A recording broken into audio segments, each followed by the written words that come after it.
Bonjour à toutes, bonjour à tous. Les entreprises qui surperforment, quel profil de DAF? Alors, il y a quelques mois, nous avions publié une vidéo sur les réseaux sociaux qui s'intitulait « La fin du DAF à la papa ». Cette vidéo avait eu un petit succès et beaucoup d'entre vous, depuis, nous ont demandé la suite. Alors, la voici. Alors, si on écoute les consultants, il y aurait en fait deux types d'entreprises. D'abord les entreprises agiles et puis les autres, les fameuses entreprises à la papa. Des entreprises qui fonctionnent un petit peu en silo. Si le directeur financier a besoin de rencontrer le directeur commercial, eh bien, il doit s'y prendre à l'avance, il doit lui envoyer un Bristol, il y a tout un cérémonial pour obtenir un rendez-vous avec un collègue du CODIR. On voit bien dans ce type d'entreprise, les territoires ressemblent à des chasses gardées, des territoires bien délimités et les CODIR peuvent ressembler aussi à des batailles larvées, voire des batailles rangées. Donc dans ce type d'entreprise, dès qu'on a un projet transverse, par exemple la mise en place d'un ERP, un projet RSE ou un projet digital, on voit bien que c'est la croix et la bannière pour que les gens travaillent ensemble. Même chose quand il s'agit de gestion quotidienne, par exemple pour accélérer le recouvrement, améliorer la trésorerie opérationnelle ou traiter la pile de litiges ou régler des problématiques qui sont liées au forecast ou au budget. On voit bien que c'est compliqué de travailler ensemble et que s'il n'y a pas la puissance de la direction générale qui va forcer les gens à travailler ensemble, eh ben, on ne va pas y aller, on va traîner, ça va prendre du temps et on n'aura pas un travail de qualité.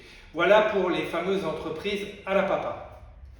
Alors, les entreprises agiles, de quoi parle-t-on? On ne parle pas d'entreprises agiles au sens des startups, où dans une startup, eh bien, on va avoir un baby-foot, on va avoir un panier avec des fruits, on va organiser régulièrement des super petits déjeuners ou des séances de yoga qui vont nous permettre, à nous, les cadras ou les quinquas, eh bien, de dérouiller nos vieux os. Voilà. Non, je parle des entreprises agiles, des entreprises qui régulièrement prennent le dessus et prennent de vitesse leurs concurrents.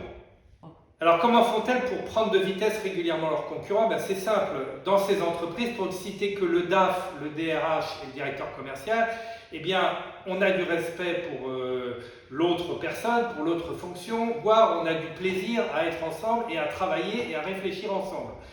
Très régulièrement, quand le directeur commercial a une nouvelle idée sur un nouveau produit ou un nouveau marché, il va tout de suite, sans formalisme, voir le directeur financier pour dire voilà, qu'est-ce que ça pourra impliquer en termes de CAPEX, en termes de BFR. Même chose, il va très régulièrement voir en amont des besoins, le DRH pour identifier les ressources, les talents dont on aura besoin sur ce nouveau projet ou sur ce nouveau segment de marché. Donc on voit bien le type de fonctionnement des entreprises agiles. Les décisions se construisent de manière informelle par des rencontres régulières entre les trois qui comptent, la direction commerciale, la direction financière et la direction RH. Évidemment, les autres sont impliqués. Et donc, il n'y a pas de formalisme. Quand on a besoin de rencontrer l'autre, on traverse le couloir, on va le voir et tout de suite, on a sa réponse ou un début de commencement de réflexion sur telle ou telle problématique. Donc, les entreprises qui surperforment, les fameuses entreprises agiles, ce sont des entreprises où il y a un flux d'informations de qualité continue entre la direction commerciale, la direction financière, la direction RH. Il n'y a pas besoin d'avoir la direction générale qui impose vous et vous dans tel ou tel service, vous devez travailler ensemble. Les gens sont assez grands pour savoir ce qu'ils ont à faire, initier un certain nombre de projets. Et alors vous savez quoi? Eh bien ça marche parce que les décisions prises sont de bien meilleure qualité parce qu'elles sont réfléchies en amont. Et puis côté direction générale, on a un bien meilleur vécu parce que le directeur général, il n'a pas forcé les gens à travailler ensemble. Naturellement, ils travaillent ensemble. Et la direction générale n'est là que pour faire quelques arbitrages. Et après, elle est beaucoup plus disponible à la fois pour la stratégie et également pour les acquisitions. Donc la direction générale, en général, elle se porte encore mieux.